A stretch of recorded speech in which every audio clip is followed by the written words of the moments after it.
सर्व शेतकरी बांधवांसाठी आज एक आनंदाची बातमी आहे। तर आज 9 वाजेपर्यंत हेक्टरी 46,000 रुपये हे तालुके आणि हे गाव हे पात्र आहे।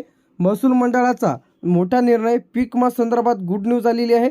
तर आता या जिल्ह्यांमध्ये व या शेतकरी बांधवांच्या खात्यामध्ये 46,000 रुपये जे की पीक विम्याचे जमा होण्यास सुरुवात। तर आजपासून अनेक शेतकरी बांधवांच्या खात्यामध्ये पीक विम्याचे पैसे तर आता कोणत्या जिल्ह्यात मिळणार आहे, कोणत्या शेतकऱ्यांच्या खात्यामध्ये पैसे जमा झालेले आहे हे पाहण्यासाठी व्हिडिओला शेवटपर्यंत बघा। रात्री 9 वाजेपर्यंत हेक्टरी 46,000 रुपयापर्यंत भरपाई येत आहे। त्याचप्रमाणे हा व्हिडिओ तुम्ही शेवटपर्यंत बघा। यामध्ये कोणते गाव आहे, कोणते जिल्हे आहे, कोणते तालुके आहेत ते आपण इथं पाहणार आहे। तर आज राज्यात सुमारे 1400 कोटी रुपयाचा पीक विमा वितरित केला जात आहे। किती रुपयाचा? 1400 कोटीचा। नुकसानग्रस्त पिकांसाठी हा थेट लाभार्थ्यांच्या खात्यामध्ये डीबीटीच्या माध्यमातून काही जिल्ह्यांमध्ये वाटप देखील इथं सुरू झालेले आहे। लगेच तुम्ही तुमचं खातं तपासा की तुमच्या खात्यामध्ये पीक विम्याचे पैसे जमा झाले की नाही। तर आता यामध्ये पैसे किती मिळणार आहे हे सुद्धा आपण इथं बघून घेऊया। तर यामध्ये पैसे किती मिळणार आहे, तर आता यामध्ये हेक्टरी जे काही 46,000 रुपये किती मिळणार आहे, 46,000 रुपये हेक्टरीप्रमाणे।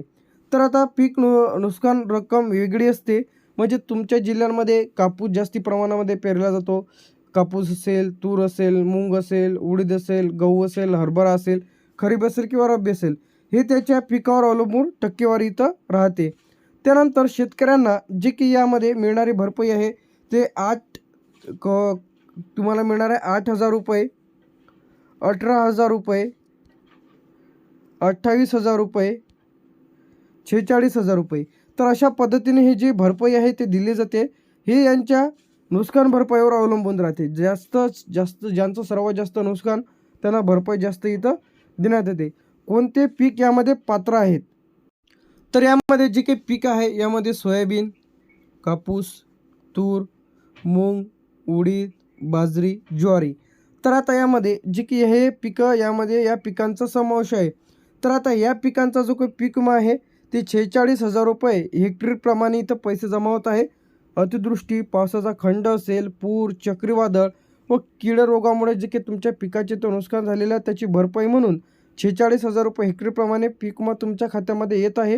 तर आता यामध्ये कोण पात्र ठरणार नाही आहे, तर यामध्ये कोण पात्र ठरणार नाही हे सुद्धा आपण इथं बघणार आहे। तर आता ज्यांनी पीक विमा भरलेला नाही, आता तुम्ही जर पीक विमा भरलेला नसेल तर तुम्हाला पीक विमा इथं मिळणार नाही। ज्यांचे आधार लिंक खाते नाही आहे, 7/12 पिकाची नोंद, मी काय सांगितलेलं आहे भरपूर वेळेस सांगतो की तुम्ही तुमची ई पीक पाहणी करून घ्यायची आहे। ई पीक पाहणी जर तुम्ही केली तरच तुम्हाला पैसे इथं तुम्हाला मिळतील, अन्यथा पैसे तर मिळणार नाही। त्यानंतर तुम्ही जे काही पीक आहे तुमच्या शेतामध्ये त्याची तक्रार करणेसुद्धा आवश्यक आहे, त्यामुळे खात्यामध्ये पैसे इथं येत नाही। तर यामध्ये सर्व शेतकरी बांधवांनी तुम्ही चेक करून घ्या। ज्या शेतकऱ्यांनी पीक विमा भरलेला आहे, आधार लिंक आहे, त्यांनी 7/12 पिकाची नोंद केलेली आहे, तर अशा शेतकऱ्यांना भरपाई इथं देण्यात येते। त्यानंतर गाव तालुक्यांची यादी, तर आता सर्वप्रथम तुम्ही यादीसुद्धा इथं चेक करू शकता। सर्व गावांची यादी पैसे म्हणजे एकदा सर्वांच्या खात्यामध्ये पैसे येत नाही, टप्प्याटप्प्याने इथं पैसे जे आहे खात्यामध्ये जमा होते। काही जिल्हे व काही तालुके इथं अधिक पेंडिंग आहे। उर्वरित जिल्ह्यांमध्ये कधीपर्यंत येणार आहे ते सुद्धा आपण इथं पाहणार आहे। त्याचप्रमाणे यामध्ये जी की CSC पोर्टलवर तुम्ही कशामधून चेक करू शकता, एक तर CSC पोर्टलवरून तुम्ही पीक विमा, त्यानंतर क्रॉप इन्शुरन्स, बँक खाते, कृषी सहाय्यकाकडून तुम्ही चेक करू शकता की तुमच्या खात्यामध्ये पीक विम्याचे पैसे जमा झाले की नाही। तर आता या जिल्ह्यांमध्ये पीक विमा वाटप जे काय आजपासून सुरू झालेलं आहे, तर आता यामध्ये अहमदनगर, बीड, जालना, बुलढाणा, वाशिम, अकोला, अमरावती, यवतमाळ। तर आता या जिल्ह्यांमधील शेतकरी बांधवांसाठी खुशखबर आहे। तर आता तुम्ही अहमदनगरमधून आहात किंवा नांदेडमधून, तर हे तुम्हाला पैसे हे थेट तुमच्या खात्यामध्ये येत आहे। नांदेड, हिंगोली, यवतमाळ, अमरावती, अकोला, वाशिम, बुलढाणा, जालना, बीड, अहमदनगर, त्यानंतर इथे आपलं धाराशिव।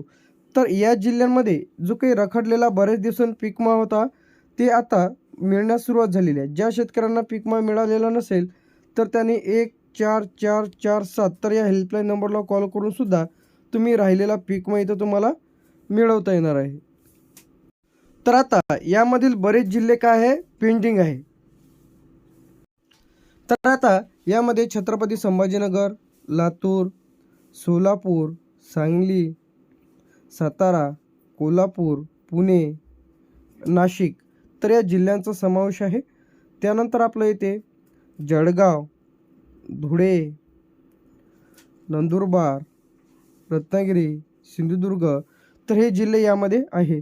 त्यानंतर आता जे की या जिल्ह्यांमध्ये इथं टाईम लागणार आहे. किती लागणार आहे, तर यामध्ये 3 ते कधी 7 दिवस, कधी 8 दिवसाच्या आत जे की पेंडिंग जिल्ह्यात आहे ते पैसे जमा होण्याकरिता इथं टाईम लागते. तर आता सर्व शेतकरी बांधवांच्या खात्यामध्ये पीक विमा इथं जमा होत आहे.